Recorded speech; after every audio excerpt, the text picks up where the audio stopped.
You might be thinking, is it normal for it to take 2 years to write and revise a book? And honestly, it depends on so many things. I've known writers who have blasted through a draft in 3 to 6 months. I've known writers who do it in 1 year, 2 years, 3 years. There's no right answer. But I will say that 2 years is not uncommon, especially when you're not writing full time, right? Most of us have day jobs, we have family commitments and other things that compete with our writing time. Welcome to the Fiction Writing Made Easy podcast. My name is Savannah Gilbo, and I'm here to help you write a story that works. I want to prove to you that writing a novel doesn't have to be overwhelming. So each week, I'll bring you a brand new episode with simple, actionable, and step-by-step strategies that you can implement in your writing right away. So whether you're brand new to writing or more of a seasoned author looking to improve your craft, this podcast is for you. So pick up a pen and let's get started. In today's episode, I'm taking you behind the scenes with me throughout my entire work week. I'm going to share what I'm working on, what big projects I'm focused on right now, and basically anything that happens during the week, including any fun or interesting insights that come up as I work with other writers. If you've been listening to the podcast for a while, you know I've done a few episodes like this throughout the last couple years, and they continue to be some of your favorite episodes. So I thought I would do one more before we wrap up 2024 so you can see what I'm working on and what's going on in my world at the end of the year. So that's what this episode is all about, and without further ado, let's dive right in. All right, it's Monday morning, and I'm recording this first update with all 3 dogs in the background, so forgive us if you hear any strange noises. But today is the one day a week I set aside to do business-related tasks for the entire day. A lot of times these tasks are honestly kind of boring, so things like recording stats on various things, the podcast downloads, email subscribers, things like that. I spend a lot of time answering emails and doing all kinds of admin type work. So if I'm speaking somewhere, usually there's stuff to fill out or files I need to share with the host of the event, things like that. Other times I will be creating slide decks for those kind of presentations, or sometimes I write podcast scripts. Usually it's a lot of little things that I need to do or things that I just need to do on my own. So it's usually not very exciting. However, today I am actually doing something really exciting. And that is I'm getting ready to record the audiobook version of the StoryGrid Masterwork Analysis Guide to Harry Potter and the Sorcerer's Stone. So yes, we are getting an audiobook, and yes, I am recording the whole thing myself. So I will be sure to let you know how that goes, and I will probably do a whole podcast episode about what that process was like and things like that. But for today, I just need to find someone to edit the audio files and get them all ready to publish on Audible. I've already done a lot of the research, and I've found a few people who have given me price quotes and timeline quotes and things like that. So I just need to pick one and make that decision today. And then I also need to make a plan for when and how I'm going to record. So I need to map out exactly how long I think it'll take, when I need to have it done by to, send it to the editor, give them enough time to get it back to me, and then have a little wiggle room in case any other edits are needed, all so that I can publish on the day that I want to publish it. So I need to get all that locked in today so I can actually start recording. And luckily, I can record in my home office where I normally record the podcast. So that is all fantastic. But one thing I know about myself is that I can't record more than a few hours per day without losing my voice. So I need to consider all of the recording and the talking I need to do in general. So recording for the podcast, recording or doing any live presentations I need to do, or any client calls or business calls that I have. And I'm also going to re-record my Notes to Novel course before the new year as well. So it's not just about recording the audiobook, it's looking at my entire schedule and considering all of the other things that I'm going to need good vocals for as well, which might sound like kind of a lot. And on one hand, it is a lot of stuff. But on the other hand, I just need to map it all out and then it will be fine. So when I say I need to make a plan for the audiobook, it's a little more involved than just sitting down and mapping out like how long this is going to take me to record. It's all of the other stuff that happens around recording for the audiobook that could cause problems. And it's just going to take some massaging. So I need to figure that all out today, which I'm confident I can do. Now, I also mentioned I'm re-recording my Notes to Novel course, and the reason I'm doing this is because every year or so, I like to update what's in the program so that my students are always getting the most up-to-date strategies and techniques and things that are working for authors right now. And the more students that go through the course, the more I get to see patterns in what works, what doesn't work, where people are getting stuck, things like that. So when I do re-record, I can tweak how I'm teaching things to help my students get better results. So that's really why I'm re-recording. And if you're listening to this and you're a Notes to Novel alumni, you will be getting free access to all of the updates. So stay tuned for more information on that. Past students always get free access to the updates, which is pretty cool. So as I work on the audiobook recording plan and schedule, I also need to be mindful of massaging that with my plan for re-recording the course before we reopen enrollment in January. So that's what I'm doing today, and I will be back later with a Monday evening update to let you know how it goes. Okay, so it's Monday evening now, and I'm happy to report that I think I sorted out a plan for recording the audiobook and re-recording the Notes to Novel course, and I feel pretty good about it for now. I also chose an audio editor and secured my spot in their calendar, all good there as well.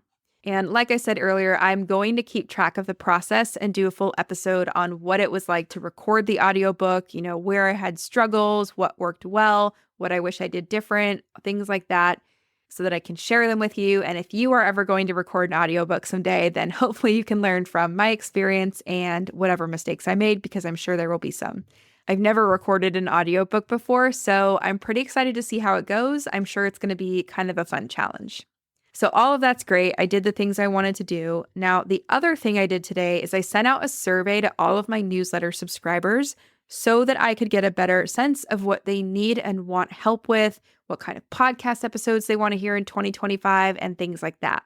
I typically do surveys like these about once a year, and it's always really fun to see, how things change or don't change. So I'm going to gather all those insights, and I'll share some things with you that I learn on Friday. But that's kind of it for me. I need to go walk the dogs and feed them dinner. So I'm going to let you go for now, and I will be back tomorrow morning with a Tuesday update. Hello. I am back for a Tuesday morning update, and this may surprise you, but I am going to be in business planning mode all day today. And as weird as this sounds, this is my favorite time of year to plan what I want my business to look like in the next year. So I'm going to sit down with a calendar and all the notes I've been keeping over the last 10 to 12 months and map out what I want 2025 to look like. And I'm really excited because I love doing this kind of stuff, and I have some really cool things planned for 2025. So not only will the audiobook version of the StoryGrid Masterwork Analysis Guide to Harry Potter and the Sorcerer's Stone come out, we will also be releasing the book version of the StoryGrid Masterwork Analysis Guide to Harry Potter and the Chamber of Secrets. So that's really exciting. We'll have more information for you on that soon. We're also going to start drafting the analysis guide to Harry Potter and the Prisoner of Azkaban. So full steam ahead there, and I am really excited about that. I also already know I'm going to open enrollment for another live round of Notes to Novel in January and then sometime in the fall. So mark your calendars if you've been looking forward to that. I have some speaking engagements lined up already, which I know probably sounds crazy, but in reality, we all have to plan ahead or things just don't work out. So I do have some of those lined up. And basically what I'm going to do today is I'm going to map out things on calendar pages. So I literally print out 12 pages, one for each month, and I just start mapping things out to see where I might have overlap, where I might have a lot of white space, where I might want to take time off. And then I kind of just let myself dream a bit about what I want to do, what I might want to change. And for me, it's just a lot of fun. So that's what I've set aside the entire day for today, and I will be back later on to let you know how things went. Okay, it's Tuesday late afternoon / early evening now, and I made some good progress on my plans for 2025 today. I'm not totally done, but I've got enough down where I can step away and let things marinate for a bit. It also helped to scratch the itch I've been feeling about wanting to sit down and capture some of my big ideas and some of my plans for the new year. So I feel a bit relieved to have finally spent some time looking forward and planning, which again, I really love to do. So it was a fun day. But other than that, there's not really a whole lot to share about the day. It was a really quiet day, but I got a lot done and I feel good about where things are headed. So I think I will just end the update there. I have a lot more to share with you tomorrow. So I will talk to you in the morning for a Wednesday morning update. Hello and good morning. It's Wednesday now, and I have 2 calls with writers today who are in the line editing phase. And I thought it would be interesting to share the timeline of how long it took these writers to outline and write their books and a little bit about what they're going through in the line editing phase. Because who doesn't love a peek behind the scenes, right? I also think it's kind of interesting because these writers are writing totally different stories. So one's a romance and one is science fiction. And I started working with both writers around the same time.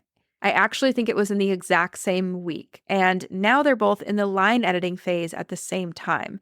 So this is interesting, right? It doesn't always happen like this. In the past, I might have started working with 2 different writers in the same week, but then life happens. One might go slower or faster. One might have a book they're publishing while they write the next one, things like that.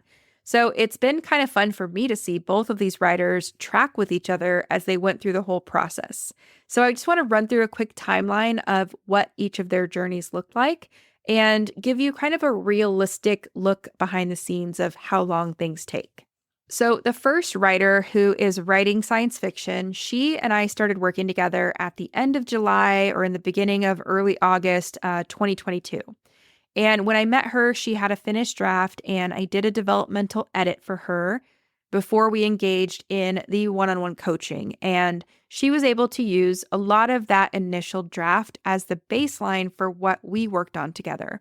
But there was also a lot to rewrite and develop as well. So yes, on one hand, she had a finished draft before we started working together. But on the other hand, it was kind of like starting from scratch, because we had to do some pretty major things like develop the antagonist, flesh out the conflict in the middle of the story, and things like that. So in those 2 years, it was writing and revising in different phases. We even re-outlined her entire book before digging into the rewrites because there were so many structural changes needed after we developed her antagonist and his role in the conflict and things like that. So this makes me wonder, and it's interesting from my perspective because I'm thinking, would it have taken her significantly longer than 2 years to write and revise her book if she was truly starting from scratch? So if she didn't have that initial draft that we used as a baseline, and my gut really says no. I think sometimes it's just as hard to dismantle a draft that needs to be rewritten as it is to start from complete scratch. So I think either way, she could have written and revised that book in that 2-year period. And like I said, she sent her book to a line editor in October and is now working through those line edits, which has been kind of fun. Now, writer number 2, I started working with her at the same time. So the end of July, early August in 2022. And this is the writer who's writing romance. So coincidentally, when I started working with her, she also had a finished draft. But I did not do a developmental edit on that draft. So when we started working together, this writer told me that she knew something wasn't working with her story, and she basically wanted to dismantle it and build it back up so that it worked. So she loved her characters and her idea, but she didn't like where that first draft had landed. So what we did is we took her idea, we fleshed out a few foundational things, in this case, mainly some plot elements and both of her lead characters' backstories. But she had a lot of fun ideas for her characters' personalities and how they became the way they were. So in this case, it was kind of more like streamlining her ideas or getting rid of things that maybe were fun but didn't really do anything for the bigger story other than maybe cause some potential confusion. So we did that. We worked on the foundation for a while. We created a scene-by-scene outline, which took about 2 months. And then we really fleshed things out in that outline and pressure tested it to smooth out plot holes, make sure character arcs were clear, and things like that. So we did a lot of deep work on the foundation and the outline of her story. And then as she wrote her revised draft, we would pause every now and then and we would go back to the outline, make sure any changes we made in the actual draft were reflected in the outline and things like that. So for example, let's say she got to the end of Act 1. We would pause and go back to the outline and say, did anything big change while you were writing Act 1? And if it did, how can we update that going forward so that your draft is kind of always showing the most up-to-date version of your idea?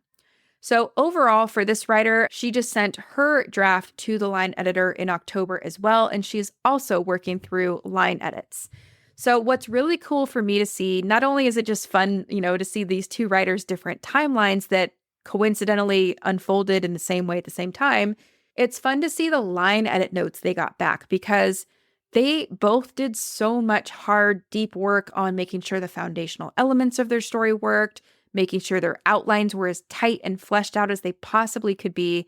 Again, we're not going to know everything in the outlining stage, but there's a lot we can do to almost use that outline as our first draft, our discovery draft, and then, fix plot holes, character arcs, things like that. So these two writers did so much of that work and they spent so much time doing this hard work that the line edit notes they got were really actionable and really focused on what a line edit should be. So it wasn't like there were a lot of big plot holes or a lot of things that the line editor was like, this doesn't make sense. There wasn't a lot of that. There were little things here and there, but it was mostly like, this story works. It's great. Now let's try to, look at your sentences and your paragraphs and make it even better. So I hope that's interesting to hear because I don't know, it's fascinating for me to just kind of compare and contrast. You might be thinking, is it normal for it to take 2 years to write and revise a book? And honestly, it depends on so many things. I've known writers who have blasted through a draft in 3 to 6 months. I've known writers who do it in 1 year, 2 years, 3 years. There's no right answer. But I will say that 2 years is not uncommon, especially when you're not writing full time, right? Most of us have day jobs, we have family commitments and other things that compete with our writing time. So I really wanted to share this because I think it's important to see what the process looks like for real writers. So I hope it was interesting and helpful for you to hear as well. When I come back at the end of the day for my update, I will let you know what else happened today. But like I said, I have those 2 calls and I'm just going to do some other random things as I have time for them. So I'll let you know what those things are later, and bye for now. Okay, so it's Wednesday evening now, and my 2 calls went really well. Both writers are plugging away at their line edits and making progress.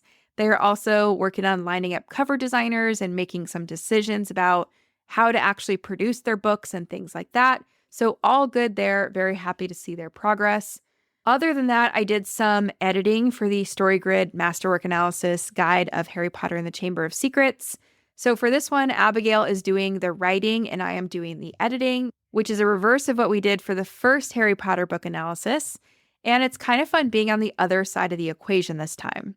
In some ways, it's really not that different because Abigail and I worked very closely on book 1 and we're working very closely on book 2 together. But in other ways, it's kind of like it's less pressure because as the writer, Abigail owns the final decision on everything. So it's fun for me to be able to support her and talk through things when she needs a second opinion, offer my agreement on things or a different perspective if I have one. All of that's really fun, and it's what she did for me when I was writing the StoryGrid Masterwork Analysis Guide to Harry Potter and the Sorcerer's Stone. So I'm just doing my best to be a great editor for her, like she was a great editor for me, and I'm really proud of how this one's turning out. I think it's going to be really fun for you to see our take on how J.K. Rowling did things like raising the stakes from book 1, continuing Harry's character arc, introducing new characters, and more of the world and things like that. So stay tuned. We will have more updates on this soon. But if you're already like, I can't wait, tell me when it's out, then you can go sign up for the waitlist at savannahgilbo.com/HP, and we'll send you all the info as soon as we have it available. And also a shameless favor ask, if you don't mind, if you did read the StoryGrid Masterwork Analysis Guide to Harry Potter and the Sorcerer's Stone, and if you enjoyed it, would you please go leave us a review on Amazon? We read every single one of these reviews, and it's been really helpful to see what you liked, what you wanted more of, and things like that. We're taking all of that into consideration as we work on book 2. And if you do go leave a review, thank you in advance. So that's a large part of what I did today. I think I'm going to officially sign off for the night, and I will be back tomorrow with a Thursday morning update.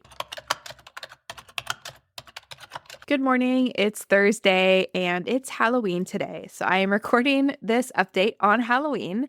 And I'm recording it a little bit later than normal because I woke up, had some coffee, and just kind of started working on accident, even though I meant to record this before I started working. So this morning, what I've done so far is I wrote my November peek behind the scenes newsletter, which if you're on my email list, you'll know exactly what I'm talking about. But if you're not, basically this is a newsletter that I send out once a month to give my subscribers a peek inside my world. So kind of like what I'm doing on this podcast, I talk about what I'm working on, what's coming up on the podcast, where I'm speaking at, or if I'm running any kind of live event in the coming months or things like that. But as I was putting together the newsletter this morning, I realized that 4 of the authors I've worked with are publishing their books this month. So not only is it a fun day because it's Halloween, but it's a fun month because 4 of the authors I've worked with are publishing their books. So I just wanted to give a quick shout out to these 4 authors. 2 of them you've heard on the podcast before. Jennifer Lauer published her 2nd book this month. It's called Start Somewhere. It's the first book in the Strange Chronicles series. Stephanie Medrick, you've heard her on the podcast before as well. She published her debut novel called Into the Fire. Margaret Mantor published her debut as well. It's called Air and Ashes. And then finally, Angela Haas published the 2nd novel in her Keepers of the Universe series. And this one's called Seconds to Oblivion. So I wanted to give these 4 writers a shout out and just say congratulations. I'm so excited that your books are out in the world, and I can't wait to see how readers react to them. So congratulations to Jennifer, Stephanie, Margaret, and Angela. Now, as far as the rest of the day goes, I have 2 calls that I'm looking forward to. The first one is with my Notes to Novel students. So this is the last coaching call they have with me before the program wraps up. We've been doing these calls once a week for 8 weeks, and it's been really, really fun to watch everyone's progress as they work on their books.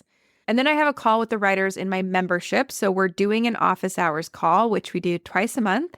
And essentially, this is group coaching. It's a group Q&A where writers can ask me questions. We can brainstorm things. Sometimes they submit pages for me to go over, and I do that, and I give them feedback, things like that. And these calls are always a lot of fun. So I'm off to do both of those now, and I'll be back later to give a little update and let you know how things went. Okay, so it's Thursday afternoon now, and I'm doing my end of day update a little earlier than normal because on days where I have a lot of video calls, I tend to want to go back into my introvert cave as soon as I possibly can. So since I'm already at my desk, I thought I would just record a quick update, let you know how the calls went, and then I'm going to get off technology and start reading a draft that I'm doing a developmental edit on, which I am very excited about.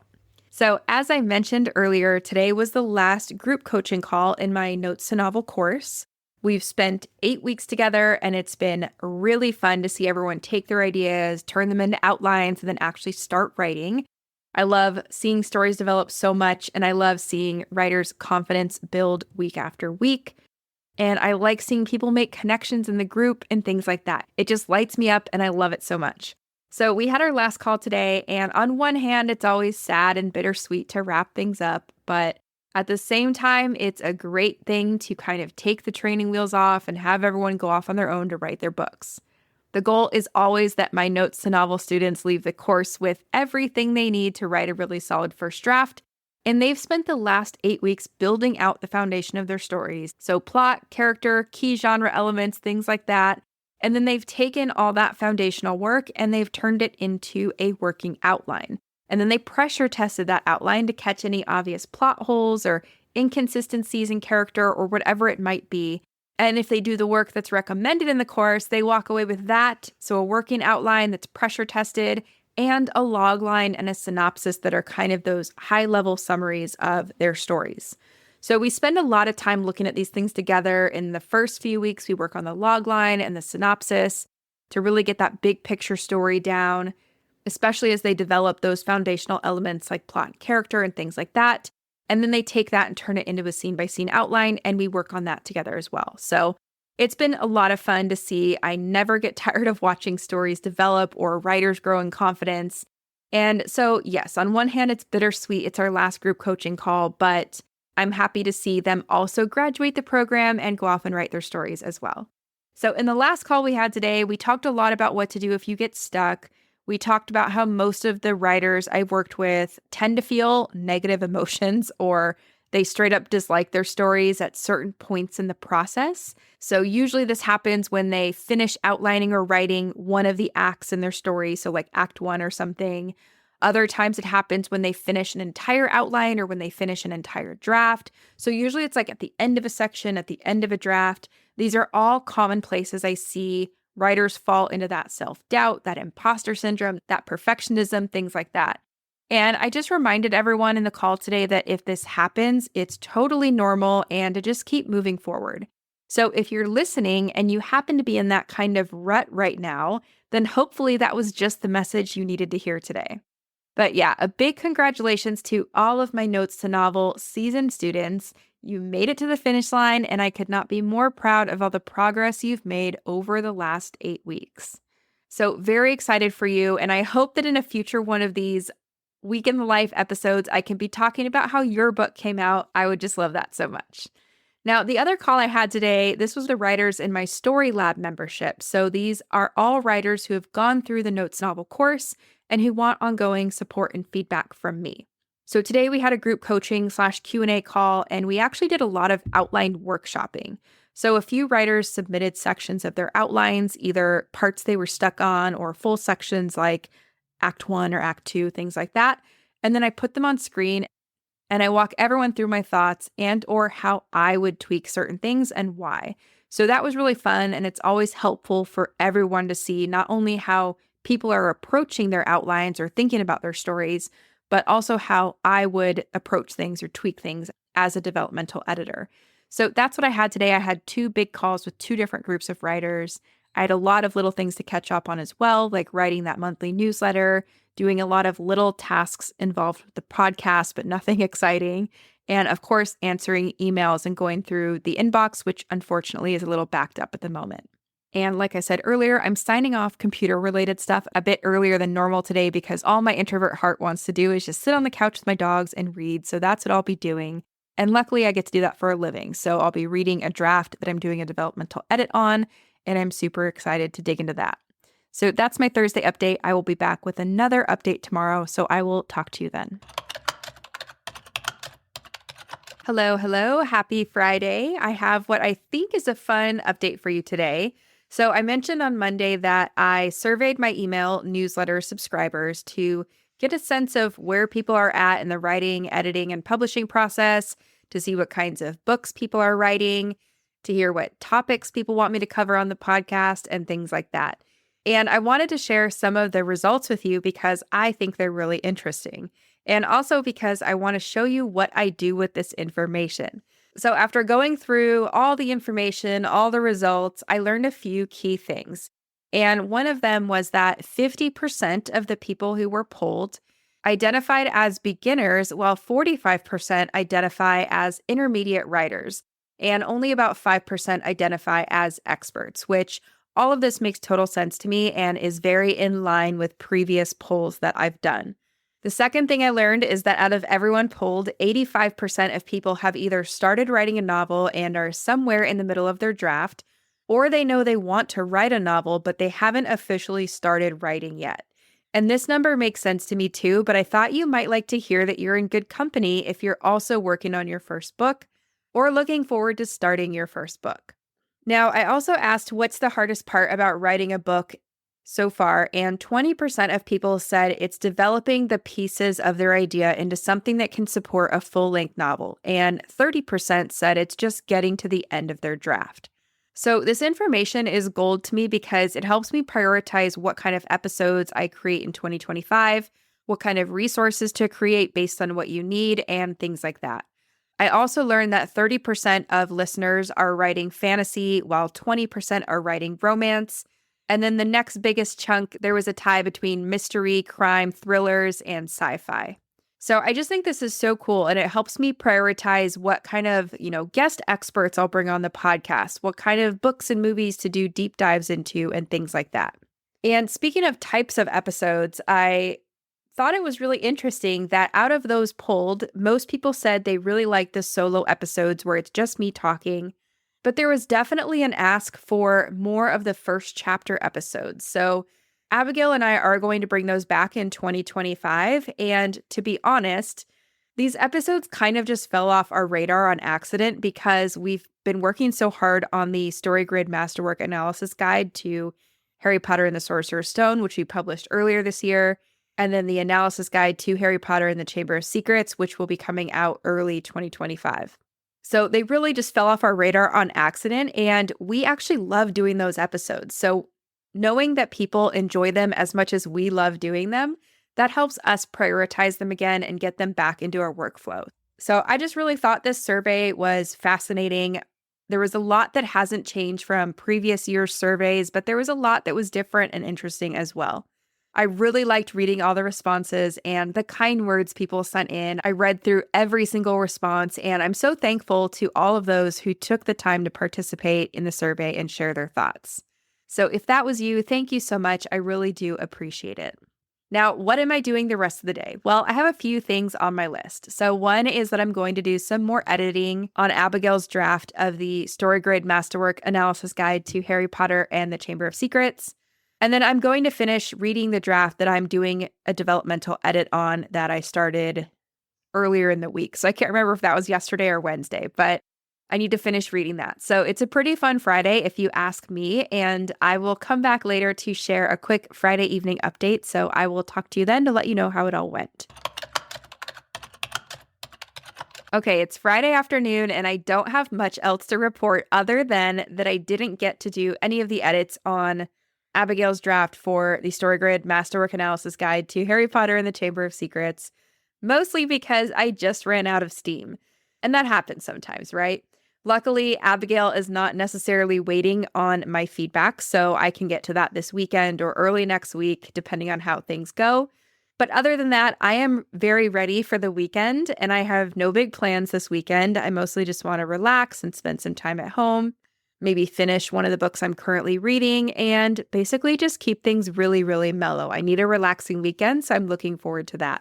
And to kick off the weekend, my dogs and I are going to be in the kitchen making dog food. So if you've heard any of these behind the scenes episodes before, you know that I home make my dogs' food following a recipe from a company called Just Food for Dogs, and all three of my dogs are super obsessed with it. This week, we're going to make the turkey that's called beef and russet potato. So basically, imagine it's like a stew, but for dogs. So it's all human grade food, good quality beef, good quality vegetables, and things like that. And then the dogs, of course, get a dog-specific nutrient blend added in and some fish oil and things like that.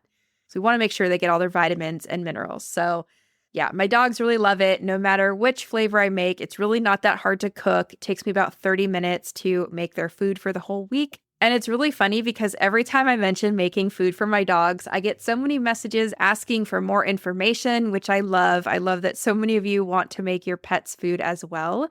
So if you want to check out what I do, I will put a link in the show notes, or you can just go to savannahgilbo.com/food for dogs, all one word, food for dogs, and take a look around on their website.